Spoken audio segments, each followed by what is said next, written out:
to just be there, right? Like the vibe is still good, and it doesn't have to be super polished, right? It's Europe, right? Like the quality of certain things is just never gonna be completely seamless, but everybody's so happy. They're in good spirits. They're nice to each other. Like you still have those group chats where everyone's just like thrilled to be there, right? And so I'm very happy for Pasquale and Bartek and what they've built, and I hope they keep it going. It's a fuck ton of work. It's The just people location is don't. amazing. Yeah, people can't appreciate how much work it is to get these fucking conferences done, and it's a lot. Hello everyone, that voice you hear is Juanito and Costin, just back from PyCon, where they're kind of raving about the experience in Malaga last week's conference. This is the Three Body Problem. We're up to episode 97. We're just 3 away from 100 of these things, which is Wow. in itself an accomplishment. Give me Does a it quick end report at on 100? Let's do the official Malaga check-in, PivotCon check-in. Did we learn anything big there? I know it's an off-the-record conference, mostly invite-only. A lot of the more interesting, bigger talks are usually TLP-Red. What can you tell me about what we learned there? Anything jumped out at you, Costin? I mean, there were a lot of very interesting talks. What I think the most interesting thing about PivotCon is there's a lot of TLP-Red talks, which means people will share IOCs, domains, hashes. I was like down there like writing hashes on paper because sometimes you can't take photos, but I'm like writing hashes as fast as I can. I know I won't be able to write the whole hash, but I'm happy if I write like, I don't know, the first 20 characters of the hash, because then I can search it like by wildcards. You see And people then, like, it looks like back in high school, like they're like looking over each other's notes, like fucking trying to yes, crib. yes, and like sometimes you need to split the work. Like you sit next to Dan, and like Dan, you take the left side, I take the right side, write the hashes. But no, I mean, because it's TLP-Red and there's a lot of TLP-Red information, there will be TLP-Red interesting stuff being shared, and of course, a lot of respect for all the people who go there to share their discoveries, their research, their kind of little research project, little discoveries, and they go there and share them with the rest of us, and trust that no one will leak them, no one will burn them, and they'll be Why is that kept necessary, though? And TLP-Red. how does it affect the rest of us? The Why is rest it of us necessary to outsiders keep who are not TLP-Red? part of the inner circle, right? Like, how do we defend our networks and learn about these things when it's just being limited? Just a philosophical conversation Yeah. around these No, private but conferences. I mean, a lot of the talks are actually like, here's a preview of what's coming in a couple of months. So in a couple of months, we're going to publish a full blog paper with all these details, but here's for you guys in advance. And everybody can appreciate that thing. While in others, it's just like, half-finished research. Here's what we found. We don't know for sure what it is, but like, here's like, help us develop this case. Go do your digging as well, pivoting, and let us know if you find anything else. So it's like not complete. It's a still ongoing research. And of course, there may be some talks which there may or may not be some talks where there's like things that cannot be publicly discussed. Maybe without IOCs or with IOCs, which are like, I don't know, if they would be publicly discussed, I guess they would totally ruin the visibility into that threat actor or the methods used to track them. And I guess it would benefit the actor more than the people who do the defense side of things. Juanito, I bring this up because there's there's been some conversation after your Fast 16 report last week, which continues to make some noise, by the way. Again, incredible work by you and Vitali and the team over at Sentinel-1. But there's this narrative brewing that all this complex Windows malware and analyses are largely lost and gone, either on the ground at these private conferences, or there's a variety of reasons in our industry why we don't get the old big flame / Dooku / Stuxnet. We're not seeing those fascinating APT paleontology reports anymore. And I want to dig into like why we aren't seeing it and what are some of the issues there. But you have a thought as well on how these invite-only private conferences just kind of push it into a quiet corner where the rest of the industry doesn't have this level of visibility. You guys are in the corner, so I suppose there's no objection to it. But Well, for folks not only outside, are help me we understand. let me put it to you a little differently, because I don't really share this framing. I don't think the private conferences are the issue. I think the private conferences are a symptom of what's been going on. The Kosin and I are not in that corner. We have been people that have been populating that space for many, many years, right? Like, we're part of the people publishing this stuff. Maybe more so me, more so before. Kosin's still doing it. I would love for this to still be the threat intel industry of old. And like, I love this piece, like this Dominic's, piece. I was thrilled to see it come out. Not because it was surprising and not because it mentioned Fast16, but because it, I think it speaks to something that I heard talked about at PivotCon a lot, and that I've heard talked about as with this Fast16 release a lot, which is this kind of nostalgia for like the big game hunting days of APT research. The big lengthy reports, the things that you clearly took your time to do, the worthwhile actors for it, right? Like the thing where you're like, this is worth spending 3-4 months on. Nobody's seen something like this before, or there's just a lot of work here.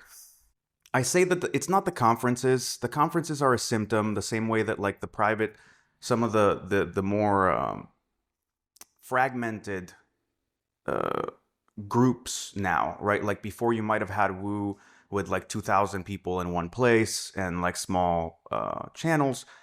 Now you have entire like signal groups that are dedicated just to like a very specific kind of threat or a specific kind of hunting, and they're much smaller and they're much more segmented. The idea, look, trust is important in this, and I wish that it was a matter of trust against the outside world, the way that it was when we were at Great. We spent most of our time concerned with the trappings and dealings of intelligence agencies and governments, and we had our sharing partners, and sometimes you dealt with like a new company or a new team, but for the most part, the players you could trust were clear, and the folks who would get involved were clear, and even your own camp was more or less a solid block, right? Not just in the industry, but also your employers, right? Like, and all of that, every single one of the things I've mentioned has to some degree been eroded by a variety of events and circumstances over the past 2-3 years that I think has really completely splintered threat intel into, it's not camps, it's not schools, it's not like we, there's those folks and us, and we're in some kind of Mexican standoff. It is a complete breakdown of trust among players, a lot of fear around employers and losing your job, and you think you can do something and then you find out that you can't, and you said this thing that was okay the last 5 times you said it, and this time now you have a lawyer or an HR person on you. You see people getting fired willy-nilly from big companies, small companies, well-known people, unknown people. It just happens. And that kind of arbitrariness makes people rightly concerned and fearful. Not everybody can do without their day job. And it actually makes it so you admire the folks that are willing to do this work all the more, because you know that it's not like they're doing it under the easiest circumstances. There's a lot of uncertainty. There's a lot of fear. People have families and kids and whatnot. And just because you think this is fucking cool isn't going to make it all that much nicer to come home and let your family know that, like, you're unemployed because you wrote a story about the Chinese government or whatever, right? So circumstances just fucking suck for threat intel right now. That's it. Well, let me ask you this, Costin. Is it fair to say that all the complex, all the big game reporting and threat intelligence is gone? I mean, we just did an entire segment on APT Research of the Year, and we had, 5 or 6 pretty significant things last year. We already have some pretty significant things this year. And one of the point that the Dominic Reichel, by the way, I'll put a link in the show description here. The article, he makes the point that we have like a boring malware problem where a lot of the public reporting is dominated by Ryware, Lockbit, Alpha, these info stealers, these high volume things that have low technical sophistication. They're not like advanced APTs. but they have impact. Like this is what customers want to read about and protect against, these actual ransomware things, not these pie in the sky nation state things that affect 5 people and I'm not really affected by that problem. Is it an indictment of threat intelligence that they're going in this direction, or do you think the Dominic positioning that this art of advanced paleontology is lost is accurate? Well, first of all, shout outs to Dominic, a good friend of ours, an amazing researcher who's published some great paleontology in the past. Like you need to go and read some of his work, such as Acid Box. And what I think is interesting from his blog is I think he specifically says Windows, like the age of these super sophisticated Windows platforms feels like it's gone. And as always, it can be maybe due to 2 reasons. One, that we don't find it anymore, that it's still out there, and we kind of suspect that sophisticated things are still out there. And the other possibility is that nobody wants to risk very highly complex, sophisticated platforms being burned. So as a result, they just use CobbleStrike, modified CobbleStrike, brood-RTL, 20, like all these open source things are fantastic from the point of attribution, at least, because if you get caught, it can be anyone. Like, yeah, everyone's using brood-RTL or CobbleStrike nowadays. But I would like just, disagree with very, let's say, tiny points there, which is that every now and then we still see the signs of these amazing platforms. We still see, bits and pieces of what appears to be something like really, really interesting. It may not be, again, the kind of stuff that targets millions of customers, but to be honest, like if you ask me, what makes something interesting is that if it targets 2 customers, if all you have is just 2 people, like 2 computers out of 200 million, you have 2 infections of something, that is the, like, theoretically, interesting stuff for researchers. If you have something that targets 20 million out of 200 million, that one is probably the one that you should focus from the point of view of protecting the customer, which is why, in my opinion, and remember, this is what we did back in the days, all security companies, threat intel companies, they need to have 2 teams. You need a team that handles all these high volume things that customers worry about, and then you need an elite team that focus on the things that infect only one machine, for which there's only one victim out there. And the reason you need a team for that is because the learnings they get from researching those super rare cases will help your entire product to enter that 99.9, of the top.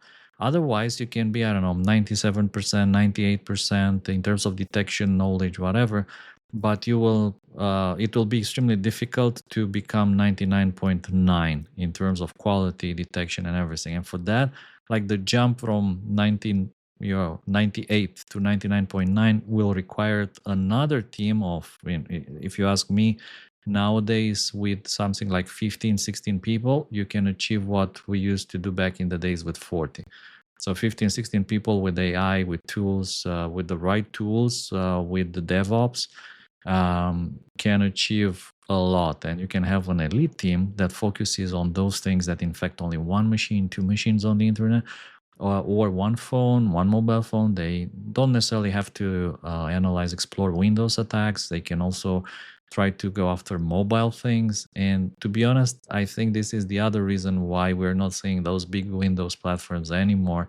And I really appreciate that Dominic emphasized the Windows part, because I think everyone's moved to mobiles. Everyone's moved to iOS, to Android, because it's much harder to detect. And nowadays, everything is on your mobile. Like if you compromise someone's mobile, you get all their signal messages, they get all their Trima, their Wicker, Keybase, session, whatever. And those messages can be like even more valuable than what they have on their Mac or their Windows machine or on their Linux machine.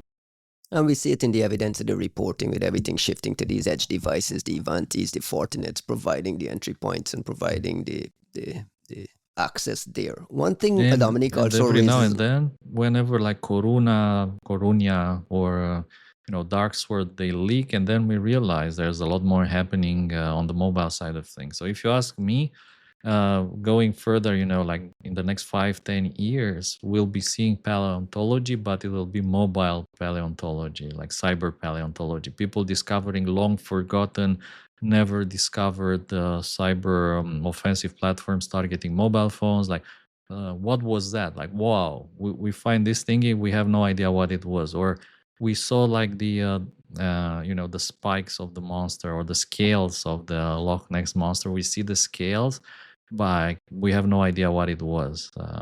Shout outs And to the old blog we wrote back in the days. another point Dominic raises, Juanito, is that a lot of this intelligence has been paywalled. Costin says we will see. Maybe we won't see because it's just being sold as private reports everywhere. Like all these teardowns and IOCs are now premium products sold to enterprise customers. When did that pivot happen, when it shifted from being marketing, let's showcase how amazing our research team is and our technology is, to, hey, let's sell this thing? And Kostin, you can jump in here as well. It's at Kaspersky, when Great started selling private reports, it was just such a tiny drop in the bucket in terms of like the overall revenue for the company. Like, what caused that shift to stop going public and making noise and keeping the goodies for the private reports? Well, help me understand when that happened, how that happened, and what do you think the ramifications have been from then to now? I'll let Jax go first, and then I'll share what I think. Actually, Kosin, you talk about it, because I'm gonna talk about why Yeah, sure. Great shifted. So maybe you. I can tell you exactly what there were like two things, and without any how do you call it, like when you walk around the topic, like I'll be straight. I'll be just straight to the point. We don't fact check. Two reasons. Just Two give us reasons. the. Two reasons why we stop releasing everything and start publishing private reports. One reason was CrowdStrike, because CrowdStrike was selling all these private reports on all their pandas, and it was I think it was kind of a model that was kind of changing the shifting the world. Like, it was kind of a paradigm shift in this sphere, and everyone had like kind of to do the same. Why? You had to follow well, because what they were saying was, if you publish everything, the threat actors will see your publications, they'll adapt, and then you lose eyes, and then your customers will be affected. And pushing a private report, they don't see it. Which is true. Okay, that the first pillar. The other one was that we were simply finding too many things, and the press kind of stopped paying attention. So we would release like something that, in my opinion, is really like super big and interesting, and like everyone will say, come on guys, another one, we wrote about your stories last week, like, you want us to write another story this week? Like, people Market are got tired. saturated, right? Yeah, especially like the journalists, they were saying like, the attention span is decreasing, people like lose interest. What is it like? Yeah, another 0-day story, meh.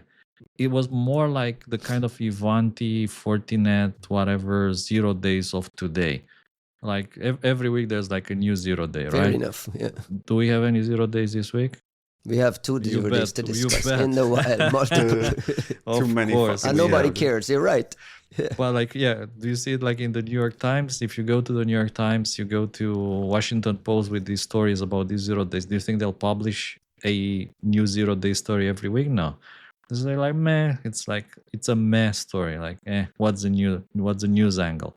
This was So you had to what find a journalists- place to push it. It was like, if we publish this on our websites, nobody cares. It's a pity.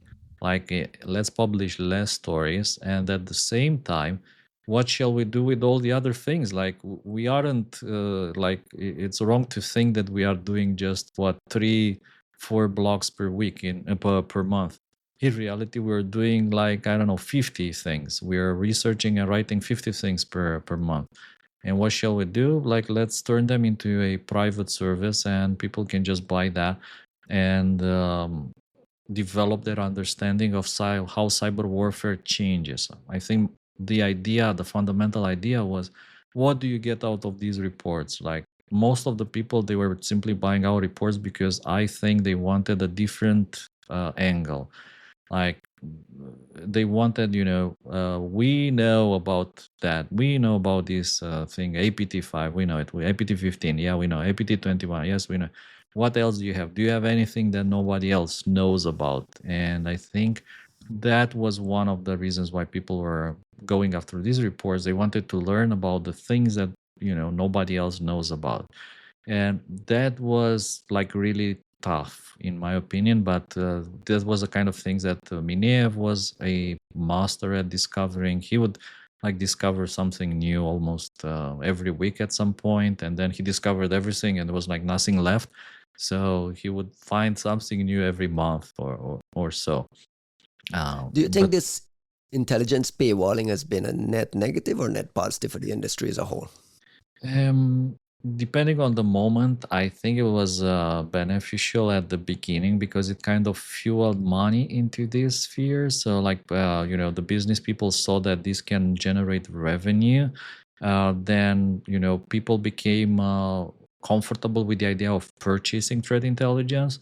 And all those money kind of, sustained threat intelligence teams across the whole, like, cybersecurity world. In all these different companies, cybersecurity teams, CTI teams flourished.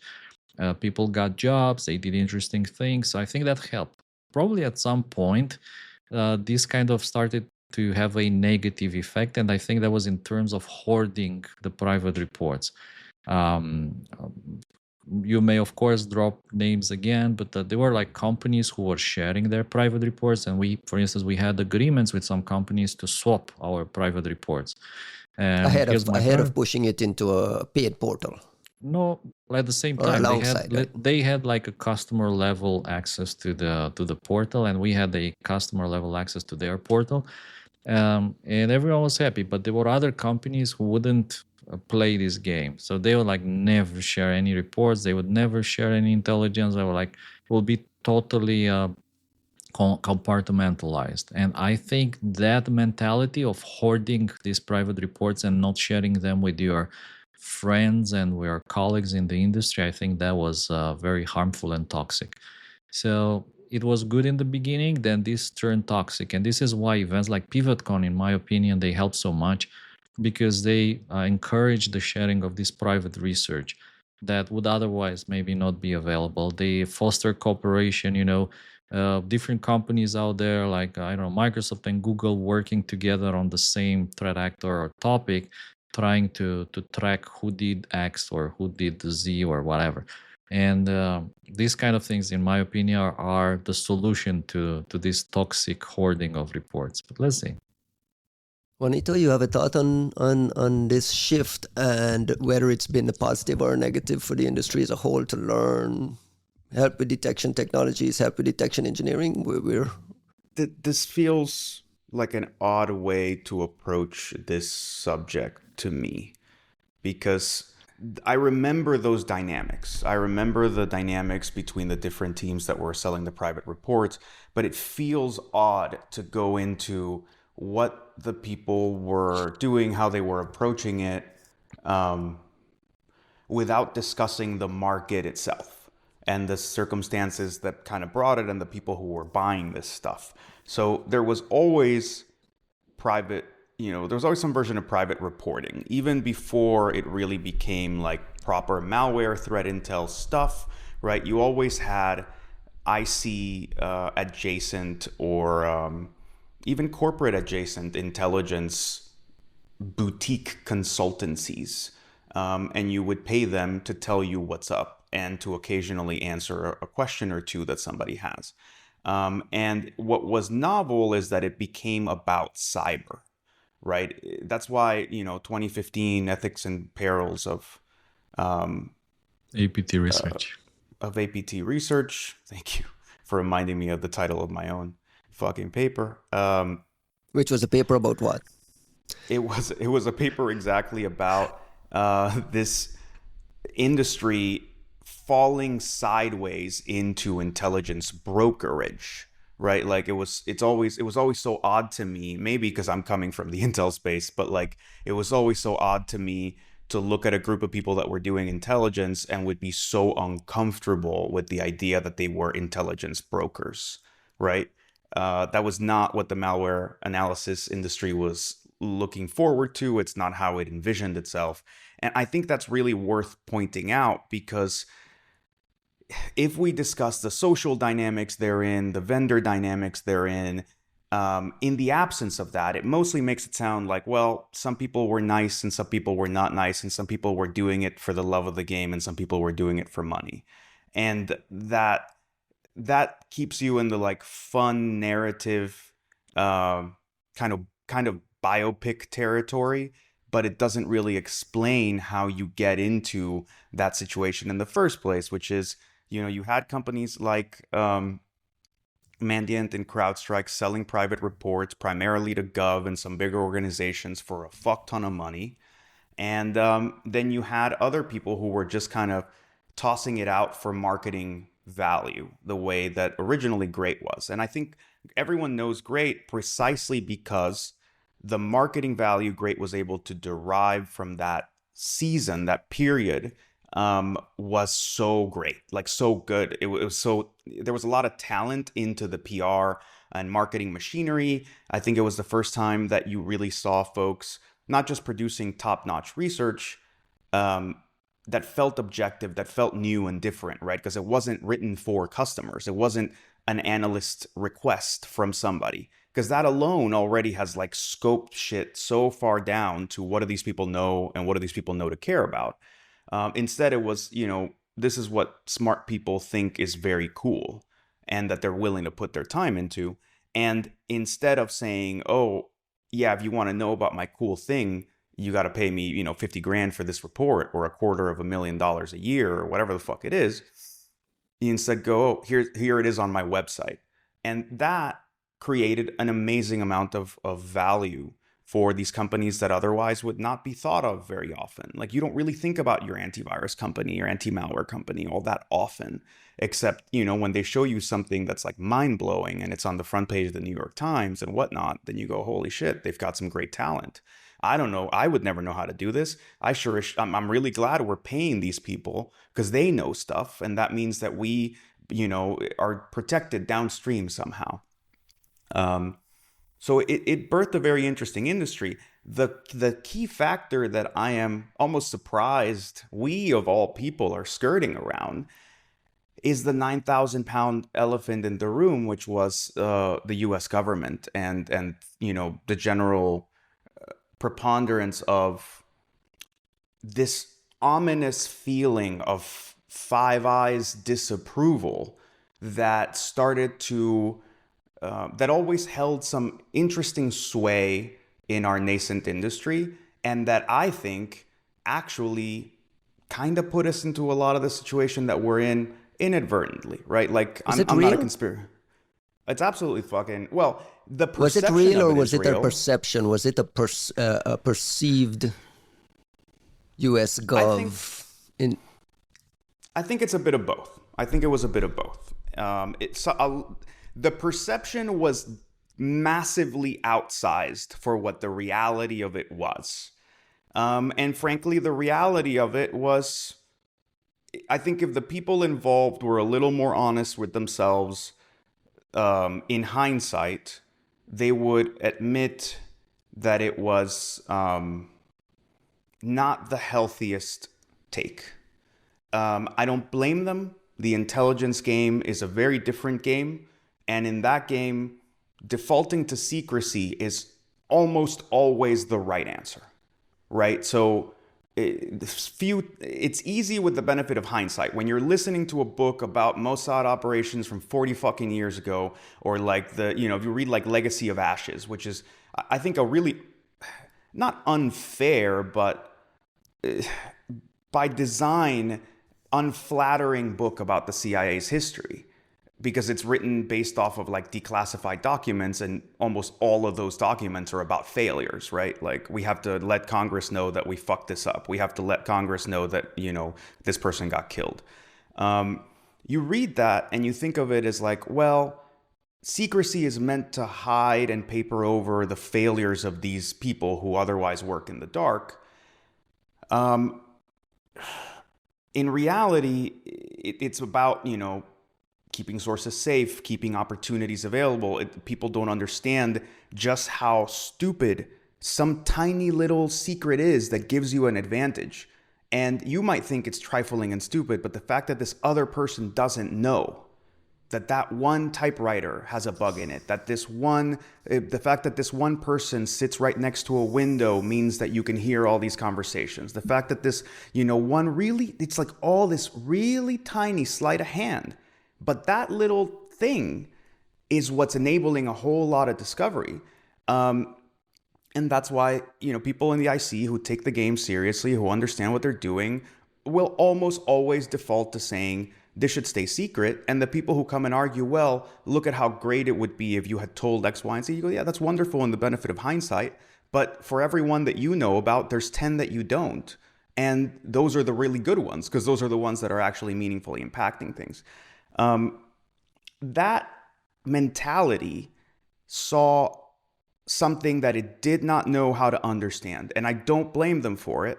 But for the first time in human history, for the second oldest profession, as it is known, you had a complete shift in dynamics that nobody would have expected or was prepared for, which was, we're going to, one of the most secret fields of exchange for salvos between intelligence agencies, which is cyber, since the mid-90s. This hush-hush thing nobody's thinking about, nobody's talking about. It's a very small pocket of opportunity, very much as long as people don't think about whether their computers work for them or us, we can reap disproportionate benefit. All of a sudden finds a fuck ton of third-party observers.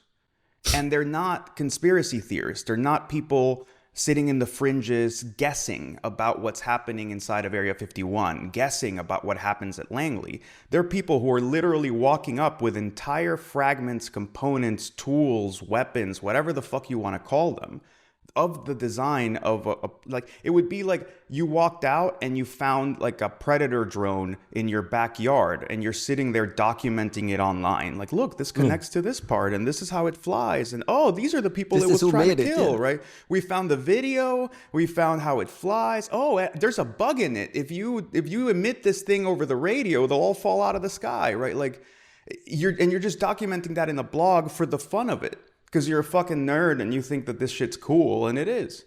And I don't think the IC has ever had to deal with something like that. I don't think that has ever happened in intelligence history, especially in the fact that it wasn't a one-off. It was something that was made possible by virtue of the medium that you were using to conduct those operations.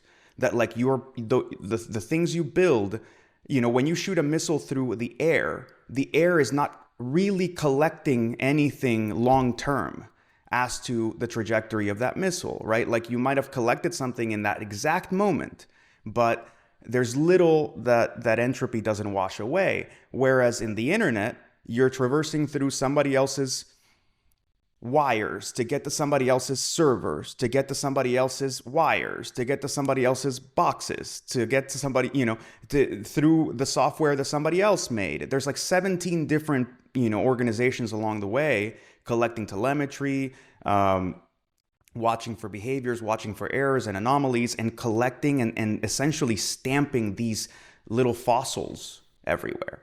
And the best you can hope for is that you can be stealthy, be tricky, hide in the noise, not get seen, not get caught. But you never really know who's watching and how much of it is watching and how much of it they'll be able to collect and what ends up where and how much they'll be able to reconstruct.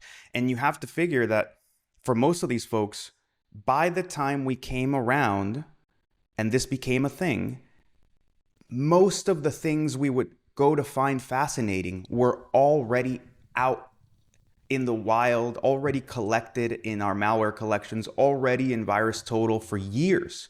So it's not like they were really in a position to put the genie back in the bottle, right? The sheer amount, Kosin, of like things compiled from the equation group that got pulled after its initial discovery, how much of it had already been there before the discovery of Stuxnet? Do you know what I mean? Like before they could have known this was a social phenomenon they were going to have to deal with in the future, all of these fossils were already out somewhere they did not control. So it's a very interesting social phenomenon. It's a very interesting moment in time that I think isn't properly understood, isn't properly studied or documented. And all of that is really, as much as I'm sure this is like a random ass fucking rant to some people, those are the conditions that put us where we are now. We are living in the kind of outro of that period. And without discussing those dynamics, of course, we don't understand where we're sitting and standing right now. Costin, what does the future of your work, paleontology, look like when these open source offensive tools, let's say Sliver, you mentioned Mimikatz, you mentioned CrowdStrike, Sliver, Covenant, all these things have become free R&D for adversaries. We have another issue Dominic raised, which hasn't been discussed much, is a talent drain that's affecting few of these public reporting or few of these stories. A lot of the top tier security researchers are now, doing corporate detection engineering work. It's become a VP somewhere, and then you don't have this hands-on keyboard talent drain happening. When you think about the combination of things Dominic kind of talked about, all the reasons why these Windows big stories have gone, the fact that these public tools have made it very, very difficult to do attribution cleanly. What does paleontology look like in the future when AI-assisted malware generation, for instance, will make this problem and noise even worse? Like, how do you see this conversation evolving in a year from now? Is it worse?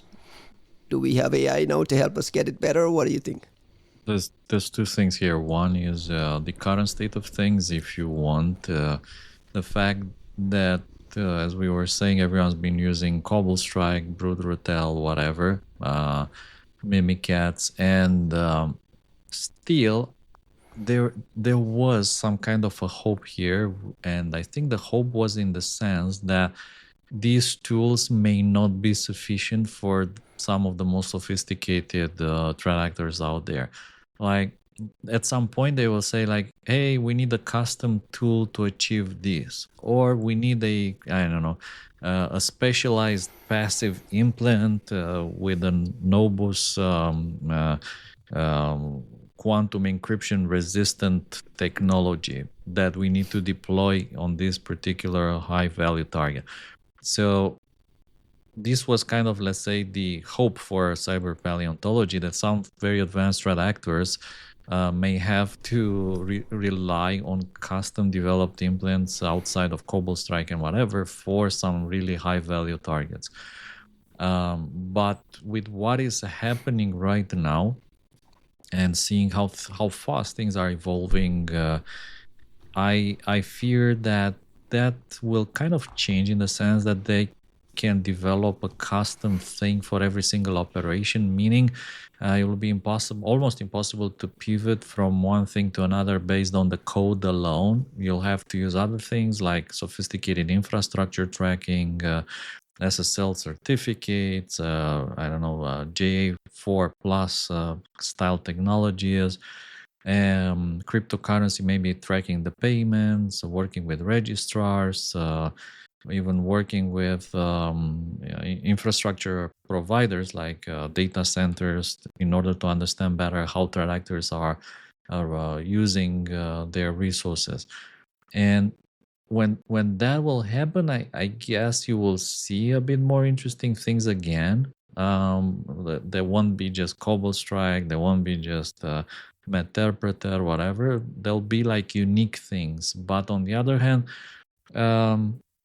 I fully understand what Dominic is talking about, in the sense they'll be like sad things. How sad? If you look at the greats of the past, right?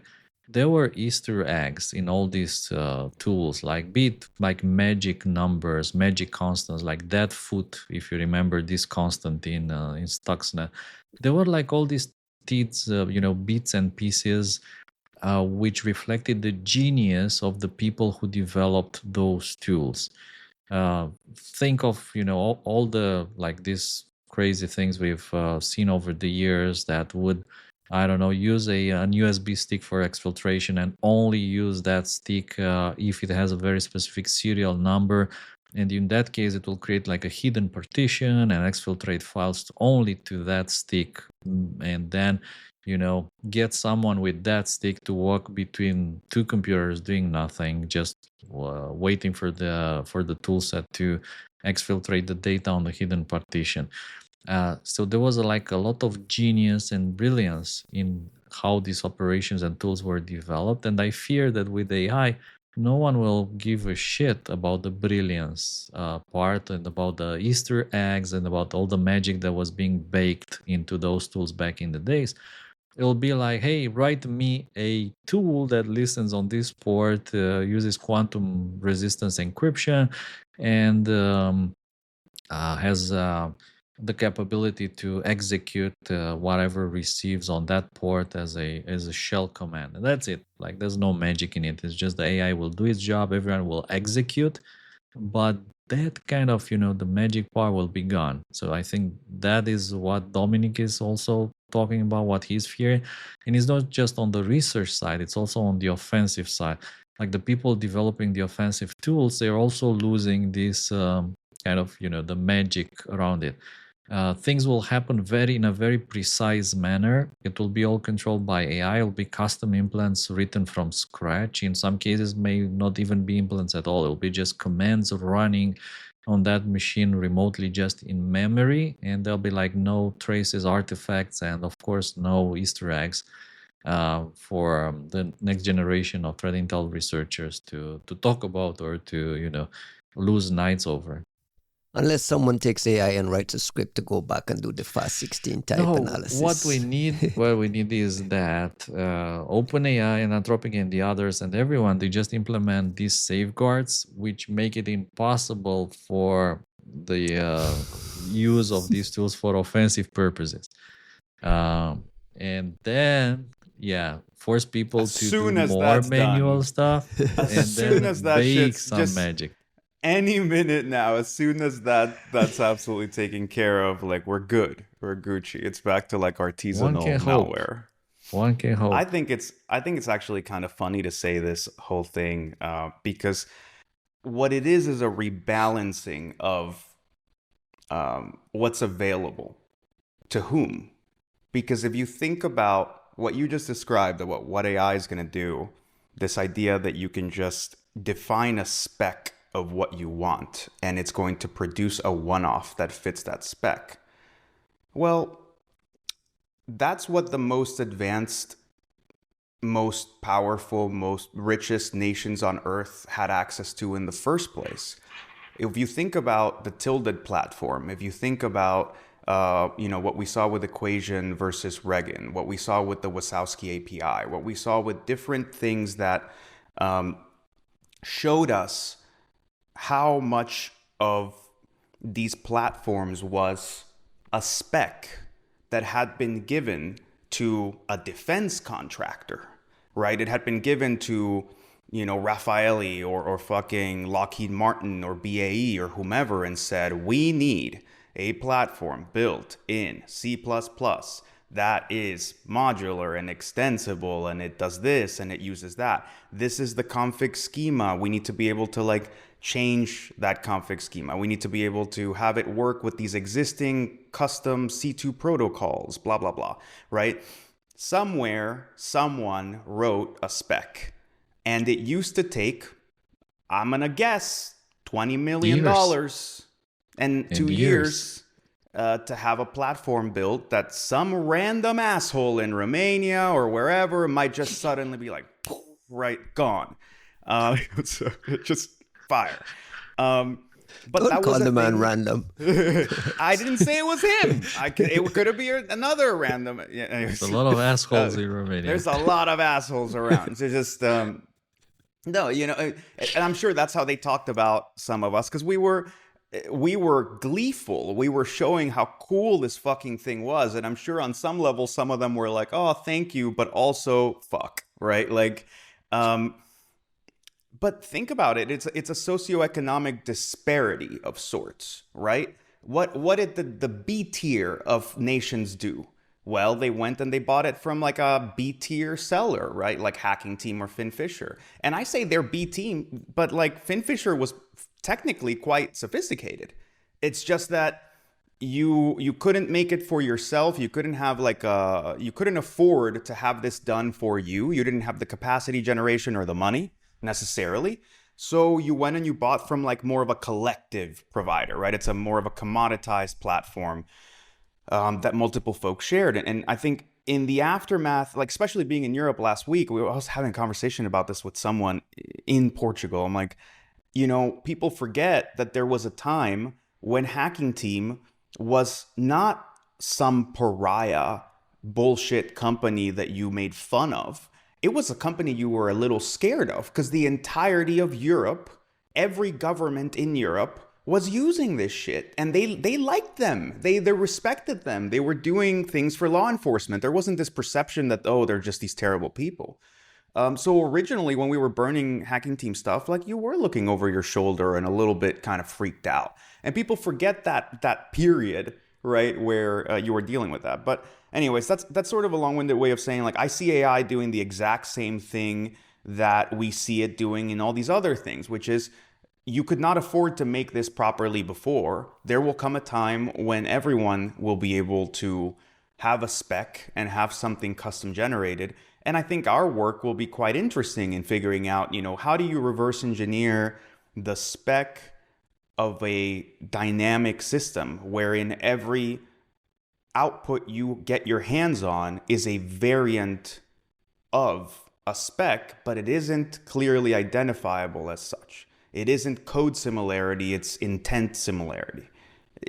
Our work is going to be interesting, man. That's all I'll say. Do you think Let's there's a see. place for the Frontier Lab to be the threat intelligence teams within the Frontier Labs to be at the forefront of doing all the future research work? Or do you think it's still possible to do it outside of being in the belly of the beast?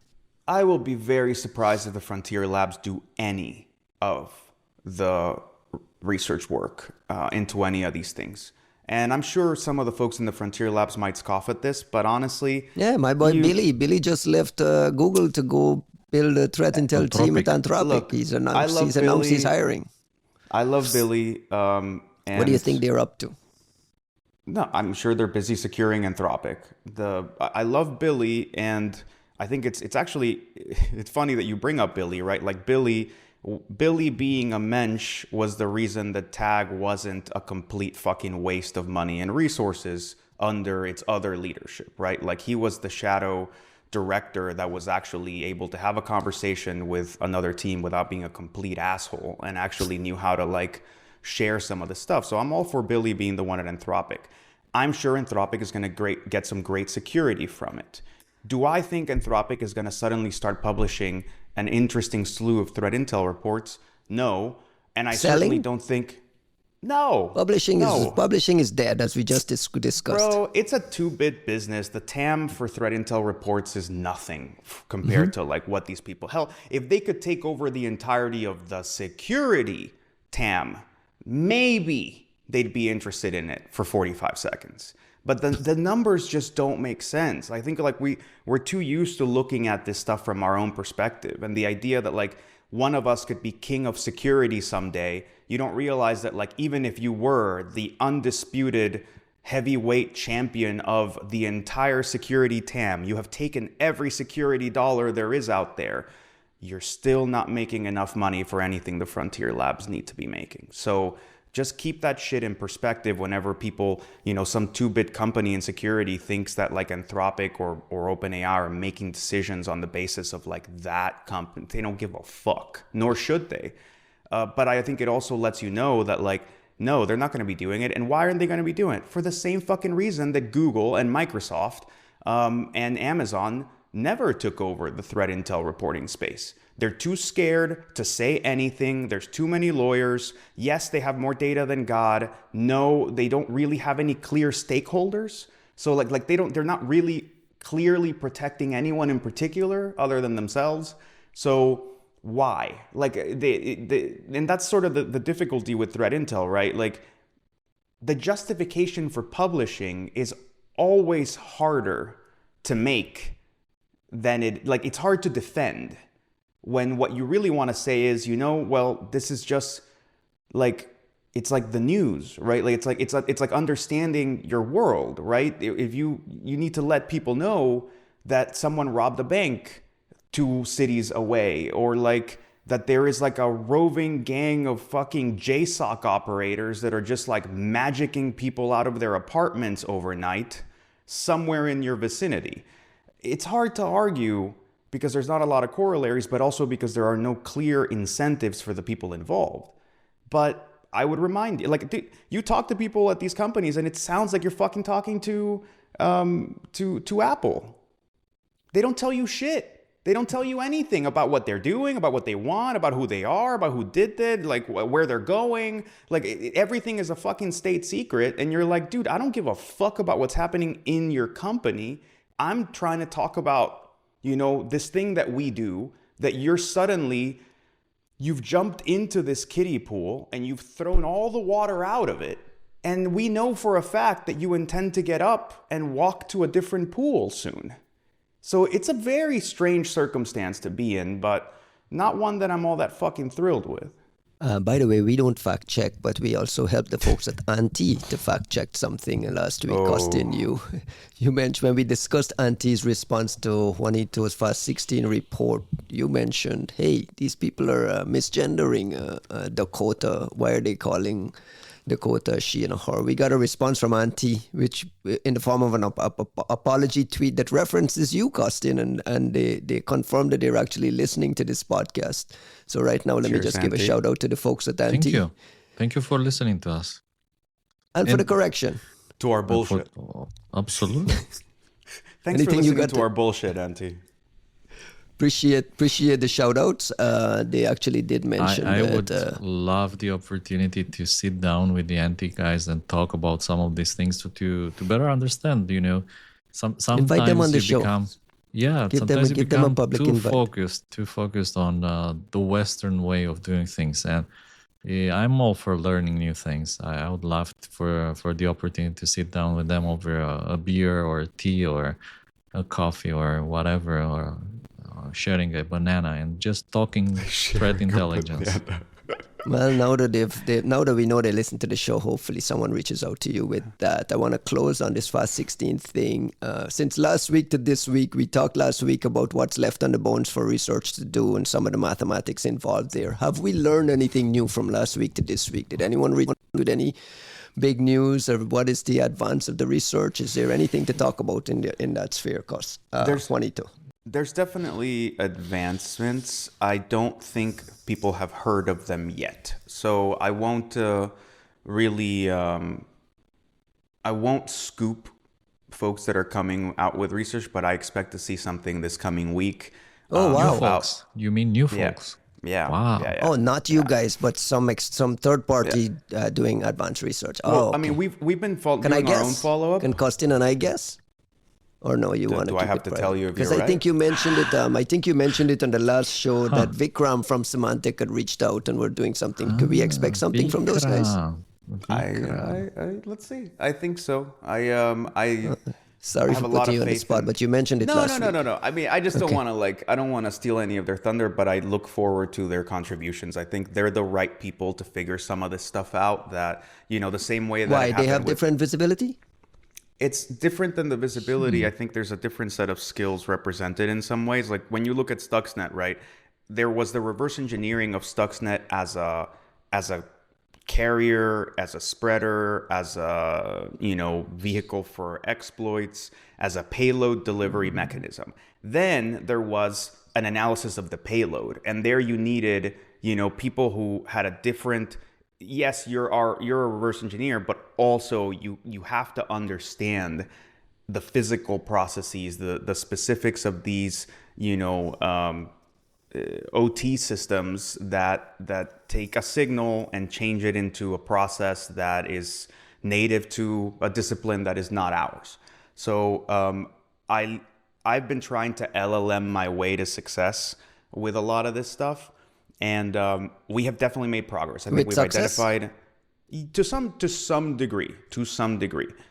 We have Can you identified the. tell us, like, if I beg you, can you tell us a bit about the process? Like, how are you using LLM to crack this? Like, talk a bit about the process if you can. Give us the prompts. Yeah, no, not the prompts. Like No, in no, I'm general, kidding. what are you using? You don't need Like, what's your dude, approach? What are you using? it's not even the prompts anymore, right? So you take something like GPT 5.5 Cyber or Opus 4.7. Ideally, if you're in the Cyber verified program, because I started hitting, once we started talking about like nuclear refinement processes and shit, Opus was like, I'm out, right? Nope. Like it just was not having, yeah. There's your fucking guardrail, right? Like we're 17 fucking million tokens into it, and all of a sudden you're like, yeah, maybe I don't want to talk about this. But 70 million. yeah, 5.5 Cyber does very, very well. Hell, 5.5 does very well. Anyways, the truth is that these things are extremely good at this kind of analysis. Extremely good already. You take 5.5 Cyber, you literally throw a binary, you throw it at a binary, and you watch and wait, and you steer it. And read along. And you read along and you steer it. So here's let me approach it on two tracks. The naive, oh my God, this works view, and then the like, okay, what's my job now view. The oh my God, it works view is you go, hey, I'm analyzing this. Here's the components. You're in a folder, right? You want to do this on a CLI tool, obviously. Like we're not fucking talking about chatbots here. And you put this super high end model, you get it on extra high, and you go, this is what we're fucking doing. And keep in mind two different modalities. The people who want to test how well this thing does, you give it as little information as possible, and you sit there and you go, huh, stupid robot. It still didn't figure out this thing I wanted it to talk about. Great. I understand there's a value in that. But for this, when you're talking about code discovery, when you're talking about using it as a tool for expanding what you can do, you give it the information you got, and then what it becomes is a game of verification where you go, we're going to do this. I need you to do it in this way. I need you, like, here's all this information. You can't trust any of it until you verify it yourself. And then it becomes this game of like, how much can we build up and move forward into a new area on stable footing? Because at that point, when we talk about hallucinations, it's not hallucinations. It's not coming up with things whole cloth. It's an assumption or a bad interpretation somewhere halfway down the line. Somewhere where it gets like lazy and it goes, oh, I could use this, but that didn't work when I called it, so I'm just gonna skip this. And you go, no, stop. Fucking do the thing you're supposed to do. Because if you let that go, then the whole trajectory becomes this kind of, it goes in a direction that effectively becomes a hallucination, but it's really sort of this like aggregate assumptions and misdirection. And then you watch the thing do its thing. And like, dude, I mean, Opus 4.7 identified the patch targets, found installers, literally found the different like components that we needed, like retested and narrowed it down from like, this could be these 3 software suites to this is this one software suite and only in these specific installed versions. And you go, holy shit, right there and then in an hour of like autonomous work, this thing just moved the needle forward in a way that we couldn't. At trivial cost. At trivial cost. At absolutely trivial cost. Then you go, well, here's IDA Pro, and here's my Yara rules, and here's a few things, and this is the stuff that we extracted. I want to understand these attacks. I want to understand what they are. And it starts to look, and it pokes, and it goes on IDA, and it checks, and then it goes, okay. Oh, okay. okay. And then it just like stops and goes, okay, it's going to inject this into the memory. It's going to inject this other thing into the memory. It's going to use these references to grab these things from those portions of the memory. And then it's going to use them in these attacks. And you just see it by itself. Codex 5.5 just goes, I'm going to write a simulator that takes these components, takes these, and takes the operations from the original functions, and then I'm going to see how they're affected. And what does it realize? Oh, yeah, of course, you're not looking at an attack where you change a number and a function, one equation kind of goes a little wonky. They chain. So it goes and like it hits it one time, and then that turns into a trajectory of hitting another rule, and it hitting another rule, and it hitting another rule. And in some, it would be like, yeah, this rule, this trajectory was 34 alterations that did this. And there's possibly 3 different types of modification attacks in the sample. And there's one that's dependent entirely on it seeing a string that it looks like it comes from an external file for LS-DYNA. That means that there's one specific victim that gets a very different type of attack. And then there's a general attack that will hit anything that's happening. And then there's one, if you get this one specific victim that has this file that loads with this string, then you get a slightly different attack. And dude, I was eating room service, just fucking working my ass off watching this agent, right? You know, just kind of do all these things I couldn't do by myself. New report when? So I think our friends, I think Vikram and his folks are going to have some great stuff to share soon. And then you'll follow up after that. I think our follow-up, I think rightly dividing responsibilities will ideally be about the process I'm describing now, which is the code discovery part of it. Because I'll say this, there's a lot of hypotheses about how these different, I can steer an advanced model when it comes to RE and malware analysis. And maybe even intelligence analysis and methodology and whatnot.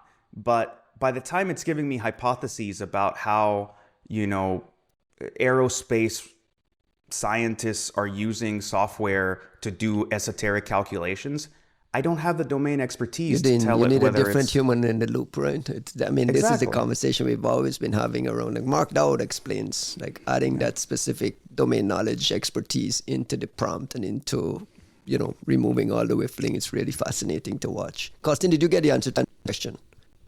I think we got a lot more than I was hoping for, but yeah. I was hoping, actually, I wasn't asking for myself. I was asking for everyone, for the audience, just to prepare them a bit for what's coming this week. So let me ask you the question, Costin. Let me ask you the same question that you just asked Juanito. How are you using AI to advance the research on this specific thing? Or, what is your approach? I'll just give you an example, from a recent case. I got my hands on a binary that I thought it was a backdoor simply because it was an anomaly, in the sense that it wasn't on VirusTotal. It was like a kind of unique hash, and it looked like it was a dropbear or dropbear SSH based. So I just put that, I was using Claude in particular to look at the binary, and I asked do a thorough analysis, see what it does, and the analysis, it takes time, they take their time to go through pretty much all functionality, to understand what it does. So I think Claude came to the conclusion that he said this is dropbear, there's no hidden functionality, it's just dropbear SSH. And I said, are you sure that there's no hidden functionality? And the process goes by rechecking to make sure there is no hidden functionality, checking the authentication function. The authentication function relies on this other function to verify credentials. The credentials verification relies on an external binary. Oh, this looks like a backdoor. Oh, so I thought it was awesome, in the sense that the original report was 100%. This is just dropbear. And the moment that you ask, are you sure there's no hidden functionality, everything changes, the whole theory collapses. Like, let's start from scratch. Oh my god! And it was literally around the line of, oh my god, there is a backdoor in this thing, and it relies on an external binary to authenticate credentials, and so on and so on. Are you using cyber version? Meaning, Of have you Claude? been green No. lighted for? Or I'm- this I'm is go- just I'm off the green- shelf. I'm greenlighted for the ChatGPT cyber thingy. Also, I don't know how to use it. I tell you, I'm stupid. Like, yes, you are approved. I'm approved. Amazing. How do I use it? In the sense that I don't see anywhere that it's actually being used. You don't. They have been quietly removed the guardrails in the background. No. Tell us. You, Teach us. Check us. you will now have access to a -cyber variant model because the Through guardrails the are baked API, in. you mean? Yeah. Through the API. So when you, through the API and through codecs. So you can go GPT 5.5 -cyber or 5.3 codecs -cyber, and that one is the unguardrailed one. I wish they would tell you that, right, Costin? Also, what they said was that when you ask like, how do I know? And they said like, there's no way to know except that now when you are asking certain things which in the past may have not You get different answers. received, you will receive like less. How did they say? They put it like your prompts will the answers to your prompts will have less guardrails. This is what they say. Although the model does not appear for me when I ask like list the models available to me, there's no cyber available to me, but I'm accepted somehow in the program, like Which verified one are you talking for cyber. For the codex one, it should be a different model. I can't speak to the Anthropic side of the house. Like I'm on the CVP thing, and I'm not entirely certain like how you No, I There's was really talking not a lot of specifically hand-holding about in these fucking things. Like it's ChatGPT. yeah. There's not a lot of hand-holding here. But have you run into, since you've been added to this cyber, let's say you've been green lighted, have you run into, has your experience been different? No difference. No difference. No difference since I've been added. I did run, however, what I noticed is that Claude has become a lot more cautious in answering the things that I was asking about. Even if you ask me, well, first of all, everything I'm doing is like entirely legit. I don't do any offensive stuff. I do purely like reverse engineering, binaries, things like analysis, things like this. And I was like looking at this binary and I was trying to understand, for instance, I was asking, are there any buffer overflows? So whenever you're reading input from the user and passing it down to this external binary, is there like any risk of a buffer overflow? And Claude, a lot more cautious. Like I think that in the past it starts saying, hey, I need to stop you like for a moment and ask what is going on here. Are we like still looking at the binary from a defensive purpose? Like, can you explain where you found this binary? What are you doing? Like bro, because I heard that like if you say bro, it really helps. And I'm like, bro, I'm like reverse engineering this binary that I found on my computer. Like it's my server. And obviously I did not find it on my server. And You're lying to the bot. Don't tell it. Now, they if can hear Claude us. is listening to the podcast, we are cooked. We're cooked. fucked. And like, yeah, I found on my computer. Like, don't worry. Like, I need to understand if there's any risk to me since I found this binary was actually running on my system. So what if someone is actually abusing these vulnerabilities? And then Claude was like, oh, then everything's fine. If it was on your computer, everything's fine. Let's continue. So what I noticed is for sure there's like more guardrails. Like, man, we're reverse engineering a binary and I'm asking if there are, potential for buffer overflows. And immediately this raised some suspicions that I may be, I don't know, developing 0 days and things like that. Yeah, this is always the conflict with look how amazing our models are, and we have enough guardrails to stop you from seeing this amazingness. But if you say bro, Bro, Bro, BRUH, bruh. bro, bruh. bro. Speaking of which, when Mythos and Glasswing, that whole project was released by Anthropic and landed in the hands of big vendors, the early takes were, at least Patch Tuesday should start to become larger and larger from now on, if these things are as good as they say they are. And the proof is in the starting to appear in the pudding. We have a blog from Mozilla about their behind-the-scenes hardening of Firefox based on early access to Mythos. And they published a chart that's fascinating to me. They were averaging about 20 to 25 fixes per month from January 2025 through January 2026. So for a full year. And then from February, it went to 61 bugs, March 76 bugs, and then April 2026, this latest release of Firefox, 423 vulnerabilities patched. So we're going from an average of 20 to 25 to 1 month, 423, a big batch dropped. And they're, obviously referencing access to Mythos for this. Google released Chrome stable channel released this week with 127 CVEs. 100 were found by Google, reported internally. External researchers, 27. So completely flipped again. The inference is that AI tooling, again, doing a lot of heavy lifting and ferreting out a lot of bugs. This is all very good. Bugs getting fixed is very good. Any response to this, Costin? Do these numbers surprise you, or was this what you were expecting? It was part of my prediction. And remember, I said that on short term, the prices on 0 days will drop.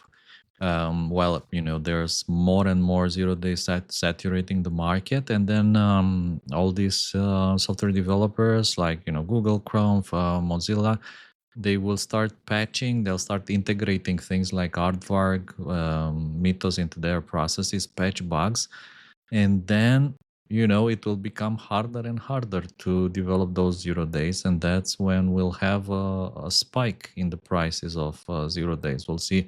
Like I said, it won't be surprising to see a full iOS 0-day chain, 0-click with persistence for $50 million, maybe even more. So it's like, in my opinion, it's totally expected. Like it's following the trajectory that I envisioned. With open source software, you get this immediate benefit of getting the patches out fixedly. But how does this affect like closed source stuff where tons and tons are being found, not only by the vendor themselves scrambling to fix it because they're a lot more slower to patch and they have more. Let's just use Windows Microsoft as an example. Do you expect Microsoft Patch Tuesdays to look like this? Of course, I mean, if your Patch Tuesday doesn't look like this, it means you're not doing something working hard wrong. enough. Yeah. I don't buy it that you don't have vulnerabilities. I don't buy it. I don't know if Ivanti, whoever, Fortinet, they come and they report 10 patches, like 10 patch CVEs this month, and last month they had 8, and now they report 10, and something's wrong. I mean, if you don't have a 10 times increase this month, next month, whatever, from using AI to find the vulnerabilities, then probably you're doing something wrong. And by the way, I'd be like really curious to hear how is Aardvark doing. We haven't heard much since we had Dave Vitale on the pod, if you remember, talking about Aardvark. Unfortunately, nowadays everyone is talking only about Mythos, only about that. I would be very curious to hear what's new on that side of things. How are they, Bro, you have helping Aardvark companies? now. I have Aardvark. That is Yeah, I mean, it's a cyber. You mean it's part of what's in the it'll be, my understanding is it's all converging into codecs, which is what we always expected, right? This idea that like the coding part is what needs the security vuln part of it, right? And like it's a sideshow to say, hey, come put your code base in this web app and we're going to tell you what's wrong with it, when in reality what you really wanted to do is to be sure that when you write new code that it's not introducing new vulnerabilities and stuff. So it's all folding into codecs in some ways. The point Costin is making though is that Mythos and Anthropic and Mythos is winning this mindshare PR branding battle around vulnerability discovery. Just the PR battle, because really? If you pay attention to that, what was the AI or ASI or whatever report from the UK?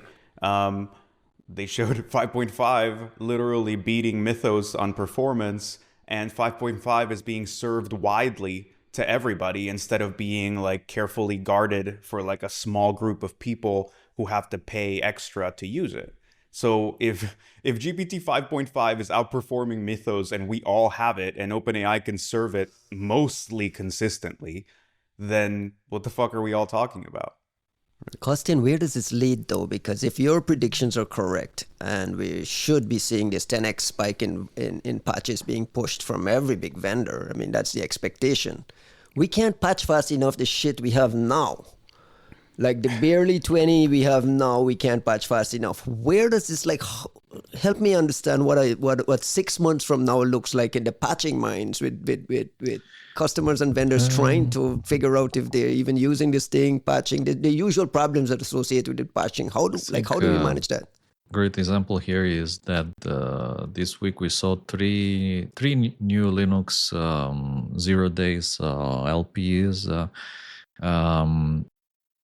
and it's super interesting to see how Linux is struggling, like how it is actually struggling to get these things patched. Like the best example was... Can you spend a minute and just give it a little bit of this CopyFail background? Because we missed it last week in the midst of the Andy Greenberg. It's not just CopyFail, And right? to So be we're fair, talking about I don't know several. about the vuln, so please explain it to me. I haven't read shit about Just CopyFail. give the listeners a little bit of the background of what you're talking about, and then I don't want to miss the point you were making, though. Yeah. So I guess CopyFail is by far one of the most interesting Linux LPs that I have seen like ever, in the sense that it's one of the most stable and reliable exploits that were ever developed for Linux. It's extremely simple, like it's super small and very reliable, super reliable. It basically works almost like everywhere. The only reason why this might not work in some cases, if for some reason they didn't include these particular network drivers in the kernel. But in general, like all big distributions, everyone is suffering from those. And although this, it's been made available, like the kernel team patched it, distributions were struggling to have it patch for real. So this, like, you could go to CopyFail, get the exploit, and there was no patch for Debian. The Debian team was like struggling to get this patch.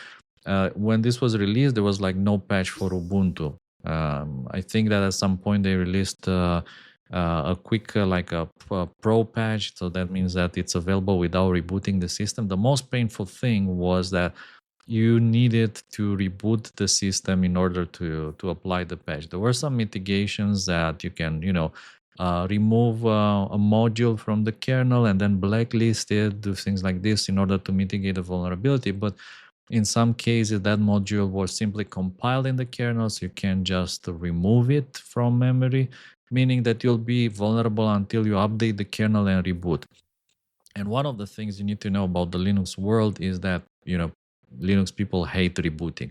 Like everyone is bragging about the fact that their Linux server has an uptime of 500 days, 700. I've seen people bragging about 1,000. It's a trophy, right? Yeah. 3,000 days uptime. 3,000 days. That's like 10 years uptime in their Linux, and like people are, proud to brag about the uptime with their Linux kernels.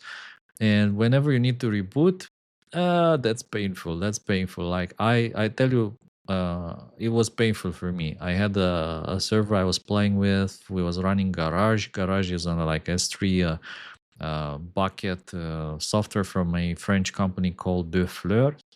And it runs on top of LMDB, which is a memory map database, by the way, which Synapse is using as well. I was chatting with VC at PivotCon, and I was asking, like, what's your experience with LMDB? Because in my case, my LMDB database grew to 200 gigs. I rebooted to apply this CopyFail patch in Ubuntu, and after reboot, my garage was dead. There was like no more garage. LMDB was dead. It would just crash on load LMDB. The quintessential Linux experience, right? It was the Linux experience, the kind of thing that Linux is both loved and hated for. That Of course they don't want to fucking reboot because everything's working for now until you reboot. and the minute I reboot, I don't know if like the sound's still gonna work, the webcam, the screen, you know, sleep doesn't work anymore. The three of the subservices that not the ones I installed, the ones that the operating system needs just didn't start this time. You know, and it's my fault, and it's really my fucking fault somehow. With right? rebooting, this was definitely one of the worst experiences with rebooting, thanks to Garage LMDB crashing, and obviously I wasted like half a day trying to fix the LMDB. Obviously I couldn't. It's all over, of course. In the documentation it says, by the way, LMDB is a bit fragile. Make sure you back up the metadata. I had a backup of the metadata. The backup didn't work. Basically, for some reason, the metadata backup was 8 gigs, while the whole thing is 200 gigs. So I don't know. Oof. But this harkens back to the original question, right? About what happens in the patching mind when all this shit explodes. Exactly. So what I'm saying, like, look at me having a wonderful day. Why? Because I rebooted to apply the CopyFail mitigation, the CopyFail patch. And it's one of many, like another fun experience when I rebooted and the network interfaces got renamed, like, and everything was messed up. And yeah, there was like another wasted half a day or a day and a half or so. So what you're saying is real, like, and it's not just one. Okay, it's not just CopyFail. It's like 3 things dropping at the same time. In the last couple of days, right? Yeah. In the same week, like over the past week, there's 3 different LPEs. And as far as I know, like there was like a big mess with this dirty frag vulnerability. The latest one that came out on Friday night. Correct. In the sense that they say the responsible disclosure process was corrupted. So they were forced to do irresponsible disclosure. They don't say why. Maybe I'm missing the drama here. We would love to hear why the whole thing, was corrupted, in the sense that they were waiting for patches and everything. I think this was reported back in April, and they were waiting. At some point, they say that the responsible process was tainted, and we had to go public. At the outset that when CopyFail first came out, there weren't patches available for Ubuntu, for Debian. I saw some Twitter drama controversy around the disclosure process that happened here. My question for you is that those unavailability of patches was a result of a disclosure hiccup, or is that just a natural way the pipelines work? I think the pipelines are so complicated in the sense that from, let's say, the reporting to the kernel team, like either accepting it or like not developing a patch. And why would they, let's say, not care too much? They would say, they can for sure say, yeah, sure, we'll patch it in the next version. But all these LTS versions of Linux that rely on some very specific version of the kernel, and they just don't want to upgrade to the latest kernel because maybe it breaks things, right? So for instance, there is kernel 7, but many of these distributions rely on kernel 6 point something, 8, and they just don't want to upgrade to 7 just yet, even if 7 doesn't have this problem, doesn't have this vulnerability. So then the maintainers of these distributions need to implement a patch, kind of backport the patch into whatever version of the kernel they are using in their distributions. And then they need to test it, and then they needed to push it. And at the same time, it was kind of interesting. There was a massive DDoS attack on the Ubuntu update servers. And everyone was like shocked that this Iranian team somehow managed to bring down the entire Ubuntu update infrastructure so that it was no longer available. You couldn't install things, you couldn't update, APT update, APT upgrade. They were like failing for me, and I was wondering what's going on. Then I looked at the news and I saw there's like a massive DDoS attack, and it took them it took them like a long time to mitigate, and everyone was saying, come on, we're living in the in the Cloudflare era. What's going on? How come that you guys can't mitigate it fast enough? Which is also an interesting part of the story, like here. And this was complicating the whole process from the patch, all the way to the update being delivered to the users. And just keep in mind, like, things went bad with rebooting for CopyFail, but there's two other things, and there's no patches.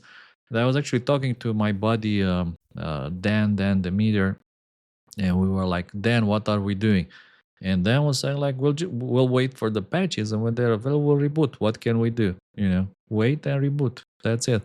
And hope it will not be very painful. But I think that rebooting culture and Linux, they don't go well together. In Windows, it's like all the way to the meme. Like, Windows doesn't work, reboot. Like, there's jokes, Bill Gates, and I was like, hey, have you guys tried rebooting the car? Have you guys, getting off the car and getting in the car? The Maybe it'll Linux start world is the working. opposite. Yeah. Linux world is like, yeah, I haven't rebooted my server in 10 years, and I'm not gonna reboot my server today for this fucking CopyFail thingy that nobody cares about. Like, I'm proud not to reboot. Juanito, what's a defender to do in this future? 423 patches per vendor landing on Patch Tuesday across the board. Are we now moving into this era of prioritization? Like, if you're a defender, a CISO in the trenches, like, planning for this explosion, what is your priority? What is your advice to these folks to, like, focus on? I don't fucking know. Hey man, we got a couple of these listeners who are trying to figure out what the fuck do I do. I can't manage the patching mines today. How am I gonna manage it 6 months from now when this is what his numbers are gonna look like? So look, I don't know. I think, first of all, I'm kind of hoping that we're all converging on the opinion that Windows is a dying platform, because the idea of trying to manage any of this shit on Windows, given how, like, poor the compatibility is with, like, a lot of the agentic CLI blah blah blah stuff is not, it feels legacy as fuck. And you have all these other problems that I just don't want to deal with. At the end of the day, at least like a Unix system, yeah, you'd never reboot it. You couldn't do that on Windows, but like, you never reboot it, and then you go, well, the agent is smart enough to go restart this one service and like figure out that the threads are capped in this way and the file opening limits are this and that, and you can fix that. Like, you can modify a lot of the OS in flight when you have the kind of intelligence that those agents are running. Because at that point, what I want to say is, like, the only way that we can get on top of this is some kind of agentic blah blah blah around this sort of patching and requirements. And I don't know that that's entirely here. Like, it's not super far away. It's just that nobody's building tools, or more importantly, control planes that are appropriately reliable for that function. But it's not something we couldn't do. Like, I feel like we could sit down and do that by ourselves, the three of us, right? And have that done.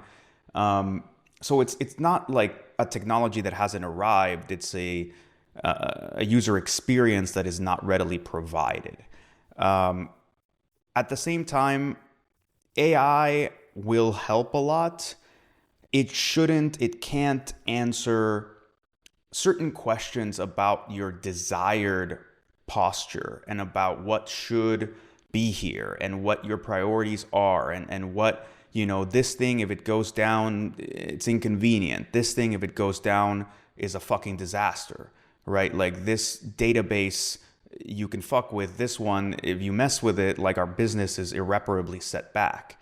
Those are things that bring us right back to what I've always described as, like, the core foundational problem of security, which is the inventory problem. What do I have? What does it talk to? What files has it seen? What programs does it run? What assets are connected here? Essentially, it's not what should it be, which is what tends to happen. You go and you set up some completely ridiculous ideal architecture, and Sure, that sounds nice, but the attackers play with the reality, not with the idealized thing. So how much you can actually answer those inventory questions are going to determine a lot. And if you spend time figuring out how to be able to answer those questions with greater and greater speed, you will be drastically more prepared for handling what it means to then patch those things, and what of those things need patching, and what of those things, like this, you no longer need to sit around thinking about this as some kind of like Excel spreadsheet or hand tallied inventory of your world that nobody wants to do. You can set the agents off to do this shit too. But the idea is like, know thyself, blah, blah, blah. Like it matters so much more now. And it's not that much, like it's not as hard as it used to be. And it just requires you to be able to like harness these things to understand your systems. And I think if you got to a level of sophistication with using AI, you wouldn't need to sit around waiting for somebody to fix this for you. You Like, think that's it's going to the be a other- build versus buy. When you say that, my mind goes to a bunch of VC startups figuring out selling themselves as the answer to this.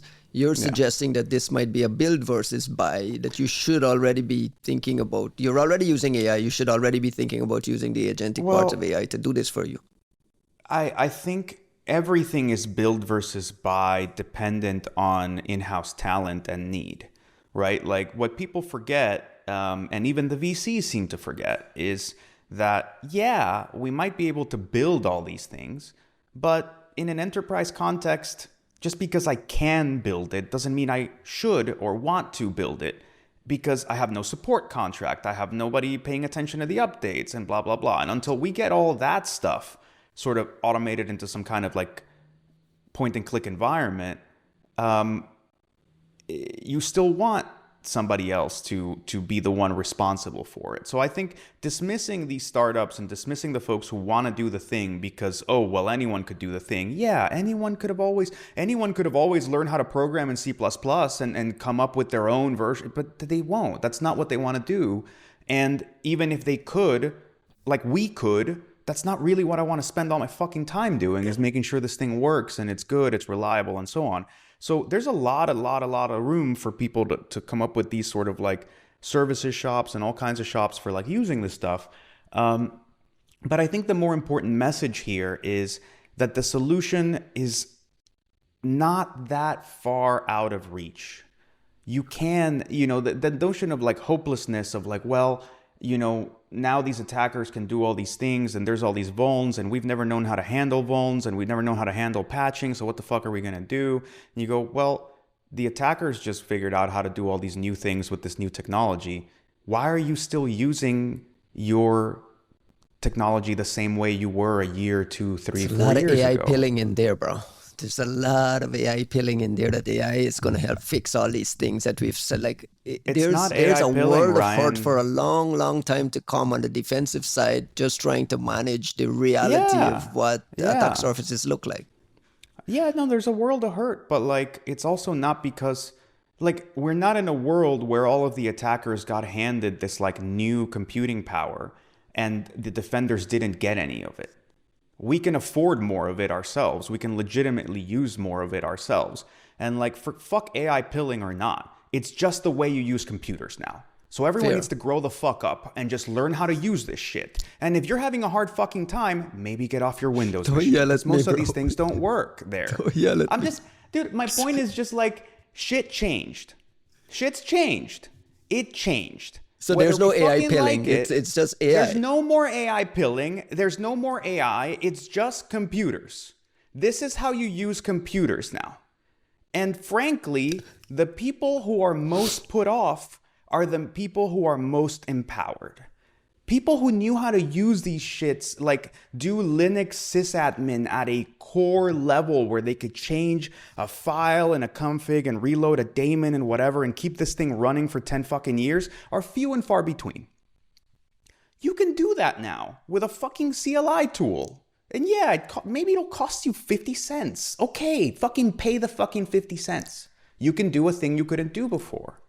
Like now, look, I don't envy people who have giant legacy companies to manage, but I am envious of those people that are like in a 2-3 person shop who can just be like, hey, we went out and we bought some laptops and we bought some servers, and I don't know how to do this, but I need a new enterprise VPN network set up through WireGuard that does blah, blah, blah. And like clink, and like 3 hours later, you're like, holy shit, it's set up. Okay, we have a server. We would love for it to do this, that, and the other. Clink. Oh, now it's set up that way. Like starting a company right now, if you're like a curious human being and you have some money in your pocket, it's not free, but it's also not millions, right? Like you could do so much right now.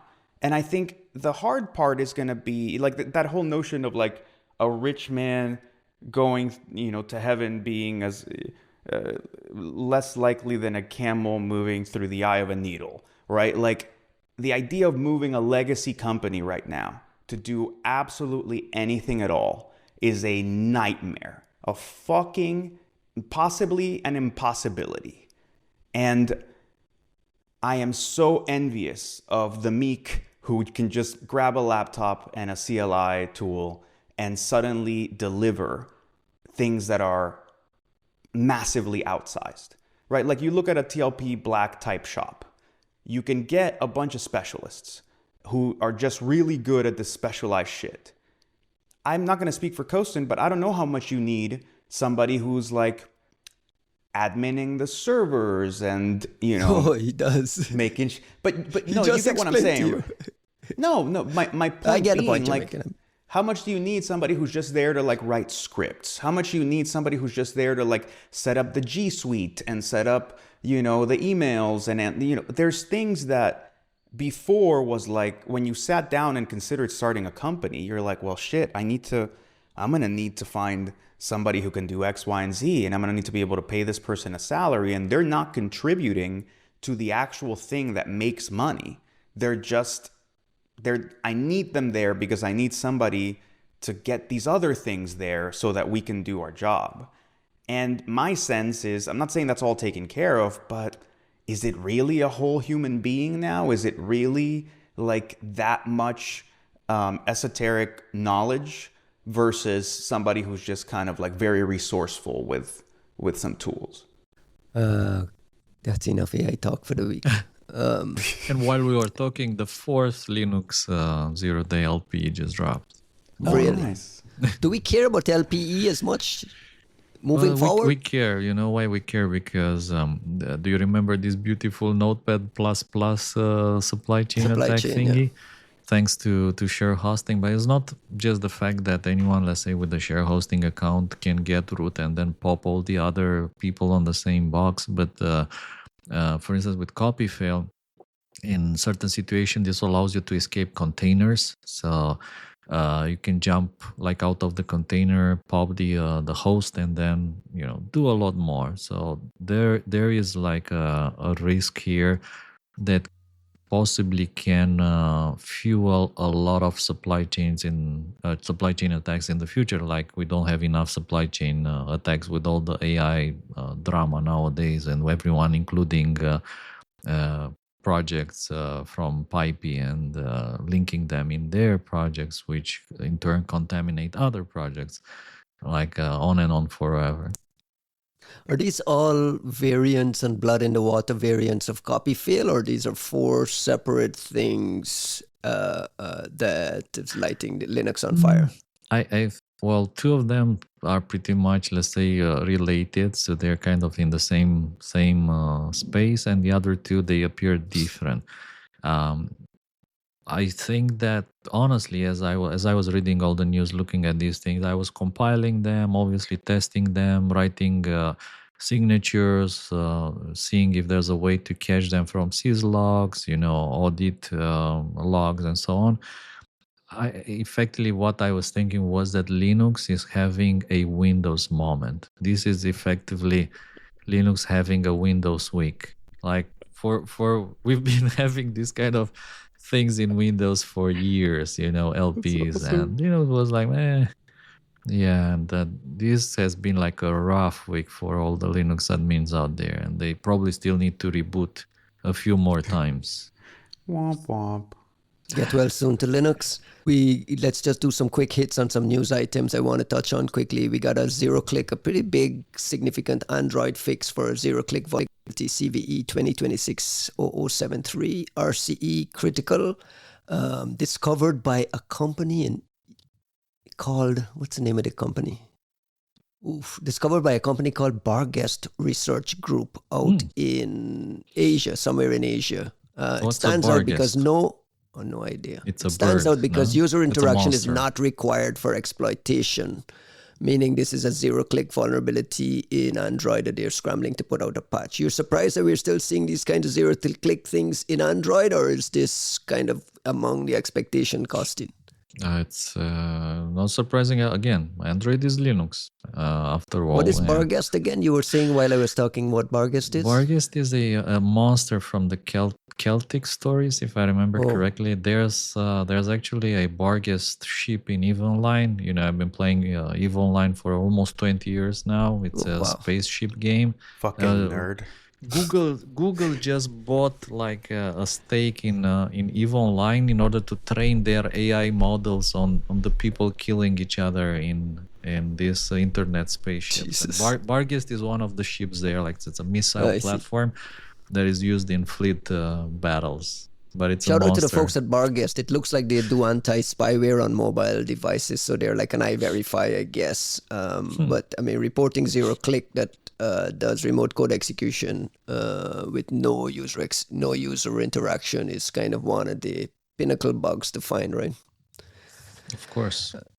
But like I said, I have a feeling that people have been for so long focusing on Windows, completely overlooking Linux, and now the wheels turned and it's raining cats and dogs on Linux, and it will be like this for a while as they patch some of these things that nobody cared about for many years. When you say there's a world of hurt for a while, I'm trying to imagine what does this while look like? We're talking about a year out. I mean, what is the window? 6 months. If my 6 months, my spidery sense is don't fail me. I guess about 6 months. Yeah. I don't know, man. I think this shit's about to turn into like Mad Max territory. I don't know where the 6-month timeline. Like this notion that everything gets better without everything changing drastically. I don't believe in that. What I tell you is that everyone suddenly gets good at patching and shit. Like everyone suddenly gets good at it. I'm getting anxious that my Mac OS isn't asking me to update like this week. Oh, there's an update. Yeah, right. But like when you don't see patches, you start to worry, right? I'm starting to worry. There's no Mac OS patch. Where's my Mac OS patch? You can't possibly imagine there's like no 300 CVEs patched in macOS this week. They're thinking about the user experience. They're not just going to burden you with a patch. Try to make sure you don't have to reboot, bro. Yeah, bro. Come on. The patches are all ready. They're now working on the emojis to go with the patch. Emojis to go. That's one that's taking longer. It does work. It does work. Yeah, I'm sure that's why they're doing it. Speaking of where's my patches, we got to touch two of our regular segments. Palo Alto had a 0-day in the wild being exploited as 0-day, and Ivanti had a 0-day being exploited in the wild. Ivanti says we are aware of a very limited number of customers exploited with CVE 2026-6973. And then Palo Alto says limited exploitation has been observed against targeting Palo Alto's, what's it called, PanOS. The tricky thing with Palo Alto is that the patches are not yet available. They're still working on patches. They're aiming to release the first round of patches on May 13th, so that's this week. So there's an 0-day in the wild being exploited. And a second round of fixes is estimated for May 28th. So they're giving you kind of like, hey, we're working on the patches. They're coming. In the meantime, you might be able to do these things. Anything that we can add to these stories? Like, what do these people do? What do these people do when the explosion happens in the Palo Alto and the Ivanti worlds? I mean, like... Both stories are incredibly similar in the sense they come with a fantastic batch of 0 IOCs. And even I think the Ivanti blog says that unfortunately, due to the variable nature of this attack, there are no IOCs that can be provided at this time. Yes, we need a jingle with Jax doing that. Like imagine that, just right? Imagine that's the world we live in, and we just go womp womp and move right along. what It's do you just have to fascinating imagine? to That me. is the fucking world you live in, bro. What are you talking about? Can Can we we touch get a the New little York bit on? Times to write more about these things? Like maybe that will change the perception. Like as I you know, for a change to write about real things. I don't know. Is there anything else we can add to the stories? I mean, like, should I remove these things from our list of things to discuss moving forward? I Help me think you understand how we should. think about Palo Alto in the wild exploitation. I think you should just rattle them off like they're the closing credits. Like we should just be like, today Microsoft this O day, that O day, Google this O day, that Apple blah blah, and just rattle them off like they're the fucking closing credits at the end of every episode and be done with it. I Because have no problem with the fact that people are finding 0 days, even if they're like finding it in the wild. My problem is the releasing bulletins without IOCs. Like that is my problem. And just to repeat again, why is that a problem? Not only for you, That is a defenders. problem because that means they are inconsequential and they are like FUD. They're useless. The bad kind of FUD in the sense that it's you guys should be scared because we are scared because we don't have a patch and because you can't do anything about it and you can't possibly know if you're getting hit or not because we don't know how to do that. Like that is bad if you ask me.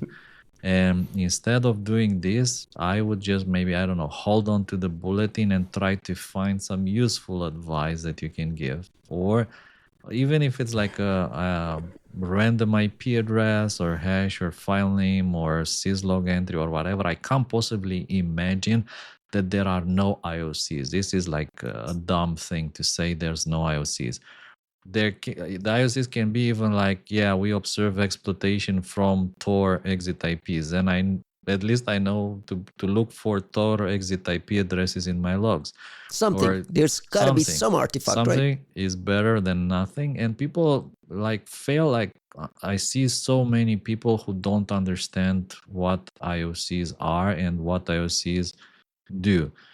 And especially people in the offensive space, they think that IOCs are dead because you can't use IOCs to stop the attack. And my goal here is not stopping that. I don't care about stopping the attack. My goal here is, pulling a string that allows me to catch some activity. It but doesn't matter like it's brother, stopping the attack or not. brother, Bro, they don't want you pulling that string. of course, Like that's of course. so let's stop talking about things at a surface level as if like the problem here is that these people want to help us so much and they just don't know how to do it the right way. But if they did, they would have our backs. They would be so interested in enabling all of us to find out just how fucked their platforms are. Just how many threat actors are out there fucking them how. Just how little they know. That's the sad part about Ivanti. Like, I won't talk about Palo Alto. Palo Alto has a threat intel team and like they deal with these things and like, yeah, everyone has vulns and it fucking sucks, but at least they work on this shit. But Ivanti Fortinet, they don't want you to know how little they know. They've never told us about an O-Day or a thing that they found themselves. They always tell us about something somebody told them about. Something somebody stole off of a command and control server somewhere. And all of a sudden we're aware of a whole fucking operation. We are aware. We are aware? From where? How the fuck did you become aware? It just landed on you? Like there's a reason these things keep getting played the exact same way by Ivanti and Fortinet and so on, because like they have not changed their processes in any way. They have done nothing proactive to improve the situation. It's like a fucking Chinese, what's like, well, I don't even know if it's appropriate to say these things anymore, but like whatever you call like the drip torture, right? It's just like one drop every fucking 45 seconds and they don't change how they do things. They don't, like, it just goes and goes and goes. But at no point have we been shown some grand new mechanism, some thing to block classes of problems and bugs, some new, easier way to patch Ivanti and Fortinet devices, something that suggests that there's been some semblance of adaptation to the circumstances so that it's not the same fucking circumstance every other day. right? Like that's why I shit on these people so much. Because all I want is for the market to really punish them by having somebody who shows up and says, hey, here's a whole new way of using these same devices and here it is for free. Or here's a new device. Actually, like, this is what we're going to do. Go and buy this Ivanti, blah, blah, blah. And here's a OpenWRT or whatever that you just flash onto it. And you're off of the Ivanti, like, nightmare cycle. And from now on, we will patch, you can patch the bugs yourself. And here's like a tool for anomaly detection. And now incident response is easier. And you can dump the memory if you need to. And like all that shit. That's the day that we will have addressed this problem. For now, all we're doing is eating shit with these irresponsible fucking stewards of their garbage fucking platforms who are just trying to milk it for every dollar they can before everybody walks away. And I hope that we suddenly get an option to walk away, because fuck these people. That's the clip. Costin, on the Palo Alto, and did you get IOX? Because you specifically called out Ivanti for not for shipping a useless bulletin. It was in Palo Alto's case, we don't have patches. They are going to patch later on. Did you get enough there if you're a Palo Alto customer? Zero IOX. Zero IOX. And this is, like Juanito says, this is a forward-looking company with a threat intel team. So it just shows. I mean, like, they just told you they need time. They told you they need time, and that I can understand. They know that there's a limited number of customers being exploited. You could say something to help Costin go hunting for some string somewhere. It's not like I don't know. I don't want to be too critical because, like, everybody's trying to do the best they can in the circumstances. But I mean, you've had all this Been a fucking rough week. practice. It's been a rough week. And on that note, let's close the show with some shoutouts, guys. It's been a rough week, especially because the Department of War dropped the UAP videos, the UFO videos we've been waiting for, kind of. No, we didn't even do a segment on it because there's what is in there that. There's a lot of shout out to the Department of War. Like what attracted my attention. There's one thing, by the way, which I thought was like really interesting. There's a kind of classified debriefing with Neil Armstrong and Buzz Aldrin after they walked on the moon, in which they talk about the things they saw on the moon, and they like argue about seeing cylinders and like two connected rings. Like this has been classified before, so it has not been available. If you ask me why this recording has not been available before, it blows my mind. Like why? Like these guys, they saw things on the moon, like flying on the moon, like cylinders, circles, rings connected. Juanito, you look fascinated. And like this has been classified for these many years. To me, it's like just mind-blowing. I just love this. I love this because in order to take advantage of that disclosure, then the people who claim we never went to the moon now need to like change their fucking tune-up. Right. Like, no, never mind. I was wrong. We did go to the moon and we saw aliens there. And you're like, got it. Thank you. Costin, why is he making fun of you? I'm not making fun of him. He's not making fun. Like to me, like I really care about this because I think it's one of the most consequential discoveries of our lifetime. And like whenever there'll be more information coming out, this has the potential to change our lives as much as AI. And if you come like to the conclusion that finally, we've had like TR-3Bs flying to the moon, and like these guys, in their spacesuits with their oil-powered rockets landing on the moon by a miracle, and then there's like other guys in the TR-3B just watching them and saying like, thanks God everything went well and nothing bad really happened that would have required us to save them off the moon with our TR-3B gravity-powered vehicle. So I'm just like, it's funny you say that because of how many Russian astronauts we watched just like burn to a crisp. Well, they're Russians, nobody I don't know. And there was also another interesting thing in the files, that there was one file they removed. And by the way, there's like some bullshit things in here, which are obviously fake.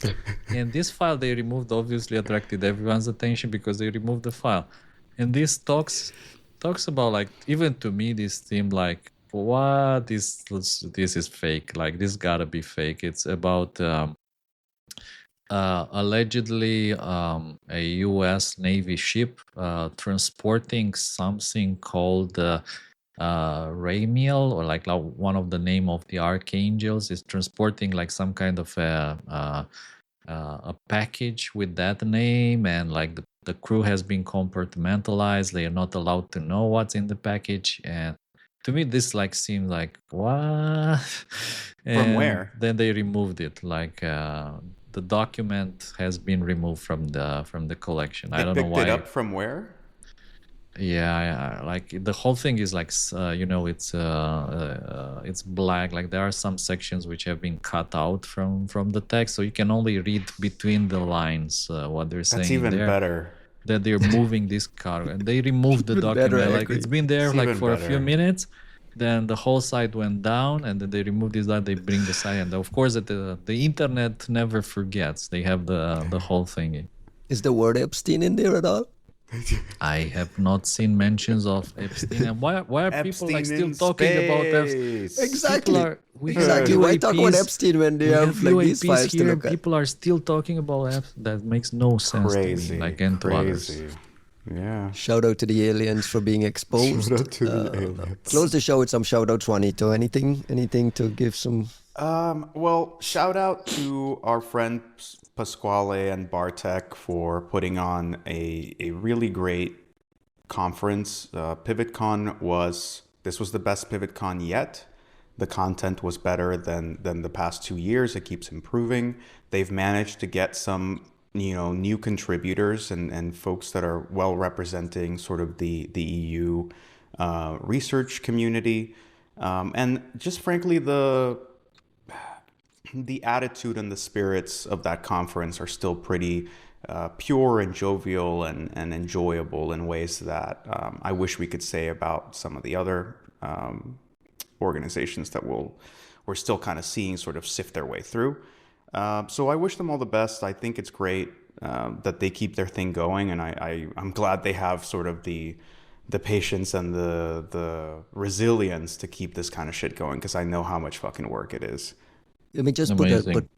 let me just put a little wedge in here as well. I have been critical of these invite-only things where the same set of people talk to each other. I mean, we just talked about it a little bit on the podcast. One thing Pasquale pointed out to me is that although PivotCon is invite-only, heavily vetted and so on, they just ended the third PivotCon and 47% of the attendees were first-timers. So they have a system in place to at least, I think he says they keep a minimum of about 20 tickets to first-timers exactly to avoid the problem.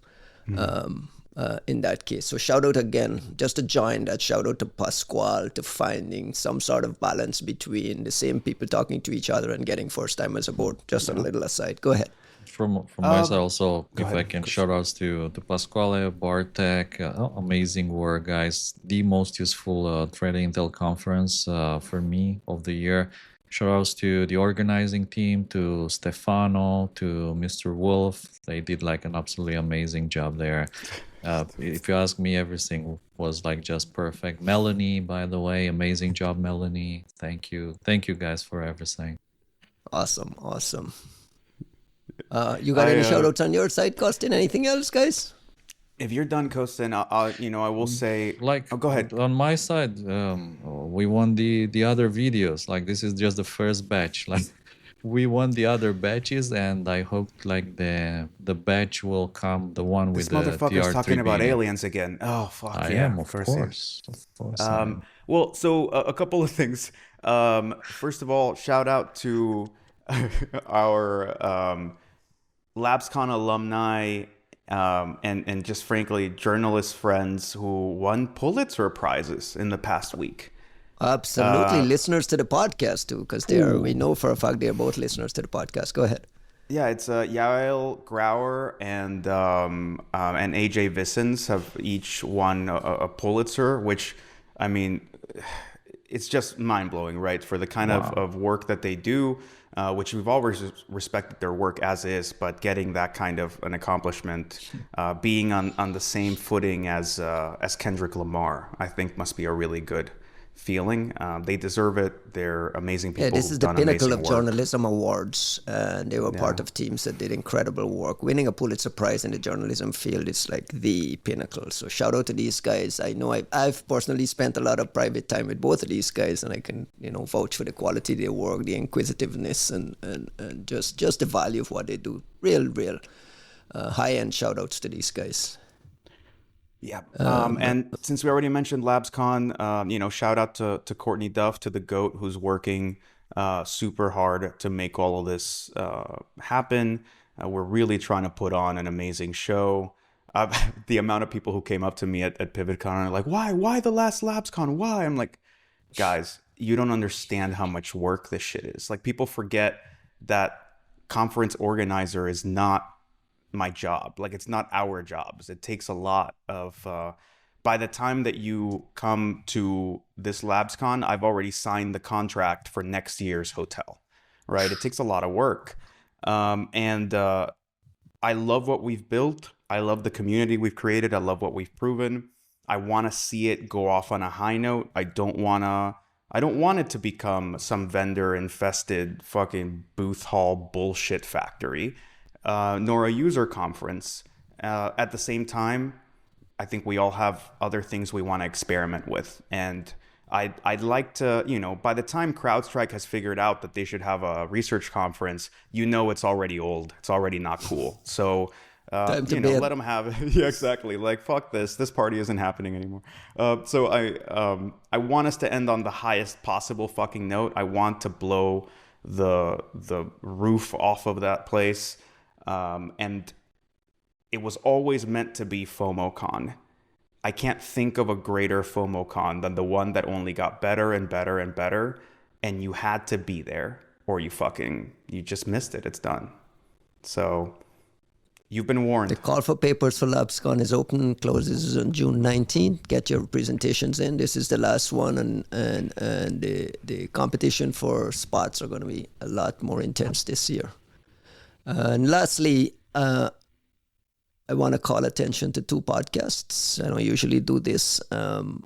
Dennis Fisher's podcast with Juanito on cyber paleontology and the kind of backstory of discovering FAST16 was a great listen. I'm glad. I love to hear Dennis's perspective on this. He and I have had these conversations over the years, and the way he addressed some of the things that we discussed in a different way from what we do was fascinating to me. I encourage people to go watch that. It's on YouTube under the Decipher brand. And then the folks at Darknet Diary, Jack Reisiger did a special episode that just came out on Pacific Rim, which is the Sophos. We had an entire episode on the Sophos business analytics, writing their own implants to go back and forth with this. And Sophos participated in the episode. So it's another plus as well. Shout out to Sophos for participating in the episode and being transparent with it. Encourage everyone to check that out. That's going to be something we'll probably discuss on a future episode here. So I'm giving you guys both homework to go check out that episode as well. And with that, happy Mother's Day to all the mothers out there. Happy Mother's Day to Trisha. Happy Mother's Day to my mom. Go call your moms. It's important. Oh, shit. Oh, interesting. Happy Mother's Day. I thought it was Father's Day today, or am I wrong? You're wrong. Father's Day here is in June sometime. Wow, here is today. And let's go next. Orange and blue skies. All right. Bye, guys. Bye, guys. Bye-bye.